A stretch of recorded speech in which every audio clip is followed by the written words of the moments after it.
تراویح کی جو نماز ہے یہ حضرت عمر کی سنت ہے. نبی نے تیسرے دن صحابہ کو منع کر دیا تراویح پڑھنے سے اور غضبناک ہوئے. اس سے کسی نے سوال پوچھا کہ کیا اس پہ غضبناک ہوئے کہ نماز پڑھنے کیوں آ رہے ہو؟ اس نے کہا نہیں، غضبناک اس پہ ہوئے کہ فرض نہ ہو جائے. یہ بھی گھمایا ہے بات کو.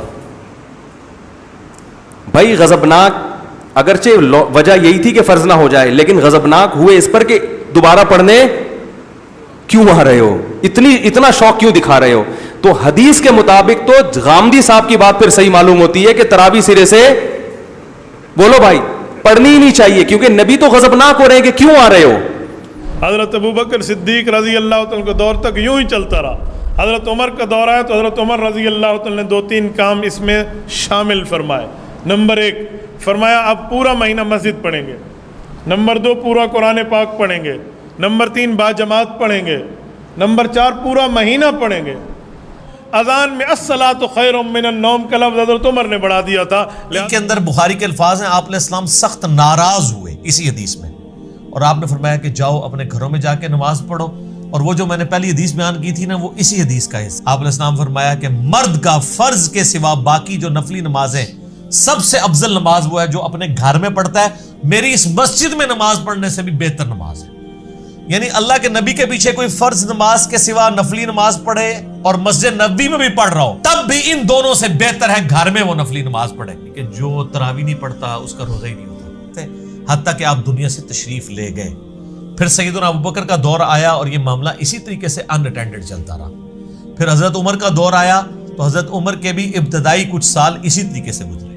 یہ مسلم شریف کی حدیث ہے. انہوں نے کہا اس سے بہتر وہ نماز ہے جو رات کے آخری پہر میں اٹھ کے ادا کی جاتی ہے. بس یہ کہ وہاں سے چلے گئے. یعنی مراد یہ کہ وہ حضرت عمر والی نماز پڑھتے تھے اور یہ جسٹ فیسیلیٹیٹ کیا. حضرت عمر بھی اس کو افضل نہیں سمجھتے تھے، لوگوں کو اکوموڈیٹ کیا. اس لیے شیعہ کا یہ موقف ہے کہ حضرت عمر نے جو شروع کروایا وہ اس کو بدعت سمجھتے ہیں. وہ بھی ایکسٹریم پہ گئے. حضرت عمر نے کبھی بھی اس کو ایز اے فرض کے طور پہ جاری نہیں کیا، جسٹ ایک مستحب کے طور پہ کیا. اور خود بھی وہ آپ دیکھ لیں انہوں نے تو نہیں پڑھی وہاں پہ نماز. جب ہم یہ کہتے ہیں خود تو کوئی نہیں پڑھی ہے، کہتے ہیں دیکھو جی یہ حضرت عمر کو کہتے ہیں نعوذ باللہ، وہ کہتے کچھ تھے کرتے کچھ. سر جو انہوں نے کہا انہوں نے وہی کیا ہے. انہوں نے کہا اس سے بہتر نماز جو ہے رات کے آخری پہر میں پڑھی جاتی ہے، کیونکہ بخاری مسلم میں کہ یہ حدیث ہے نبی علیہ السلام نے آخری پہر میں اٹھ کے یہ نفلی نمازیں ادا کی ہیں. تو حضرت عمر تو نبی علیہ السلام کے طریقے کے اوپر چل رہے تھے. کہ شیعہ تراویح کیوں نہیں پڑھتے؟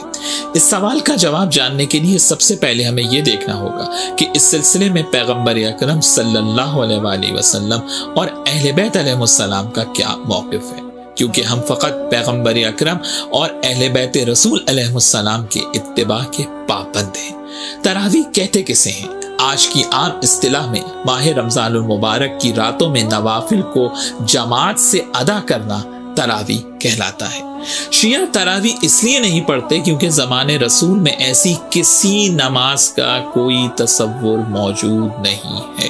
رسول اللہ نے اپنی حیات طیبہ میں کبھی نوافل کو جماعت سے ادا نہیں کیا، اور یہ شیعہ سنی کتابوں میں موجود ہے.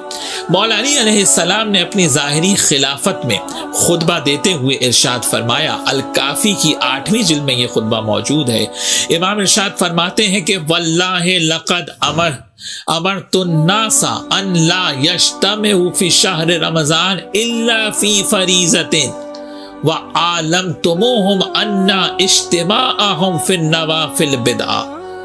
مولا علی نے فرمایا کہ یاد رکھو کہ نماز واجب کے علاوہ کسی مستحب نماز کو جماعت سے ادا نہیں کیا جائے گا، اور نوافل کو جماعت سے ادا کرنا بدعت ہے.